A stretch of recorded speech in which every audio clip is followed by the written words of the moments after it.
Hi everyone, it's Kino. I got a viewer comment that asked me about how to deal with injury. The student writes, I've been practicing first years for 1.5 years, but every few months I get an injury. Until I heal, I usually adapt some asanas and get to know the right alignment of postures. But still, I would like to know how you usually cope with longer lasting pains. Well, I can tell you that today I'm sore. I haven't done the advanced practice that I've been given in India from my teacher, which is 4th series, for a while because I've been traveling, and I did it for the last 2 days, and ooh, I'm sore. My muscles in my thighs, my back muscles are sore. I mean, it's a tough practice, and I can feel it, when I sit down on the chair. So one thing to understand is that muscular soreness is not necessarily a bad sign. Hopefully it doesn't linger. If it's just a muscle getting sore from the new activity, it should really go away within 24 to 48 hours, and it should show up within that period too, 24 to 48 hours.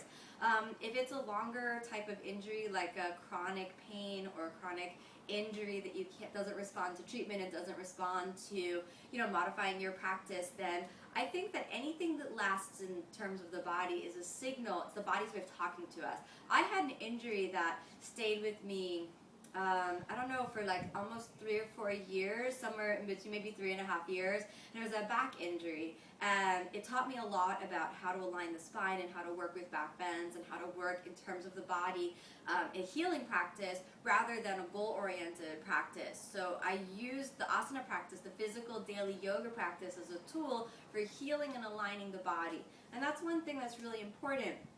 Anything that's persistent and chronic, it's a very deep message that's coming, and you really need to listen. And I think that you can approach it from many different perspectives. Like for me, what I did is I tried everything. I worked with a massage therapist, I worked with an acupuncturist, I worked with a chiropractor, I worked with an energy healer, I saw a psychic healer, and what I realized is that all of these different things were giving me a slice of information, but in order to fully heal, there was a complete and total transformational shift that had to happen, both in the body and the mind.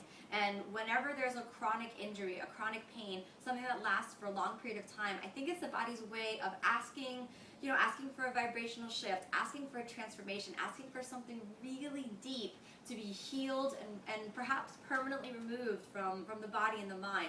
At least my experience has been that. In working with students, what I notice is the same.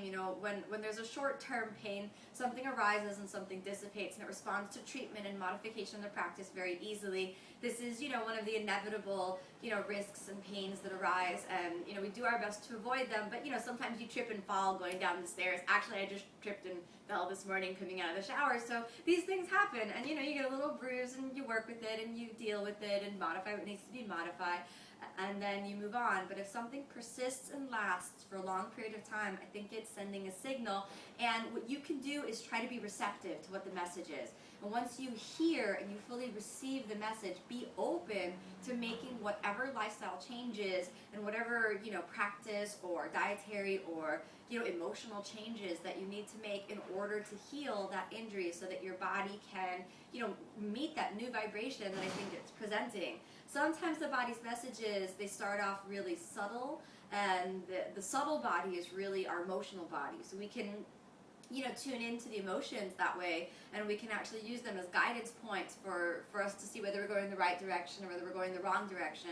And I believe that the yoga practice has made me more sensitive, and I hope it will make you more sensitive too, so that those messages from the body, they don't need to develop into chronic injury and chronic pain before we're willing to listen to them and make the necessary changes. So this means you have to practice with no ego. You have to surrender the whole notion of ego to God, really. You have to give it up to your personal concept of the divine, and then that will allow you the healing space to understand that as you're doing the practice, it's not about that you look good or you feel good. It's actually about the introspective journey to touch the deepest space inside of yourself. Now, when that happens, the transformation is unbelievable, and it will be worth it. It'll be worth going through long periods of pain, because when you come out on the other side, the peace and the energy and the heart opening that's available once you've made it all the way through that journey will be so much more than you ever imagined possible. So it'll be totally worth it.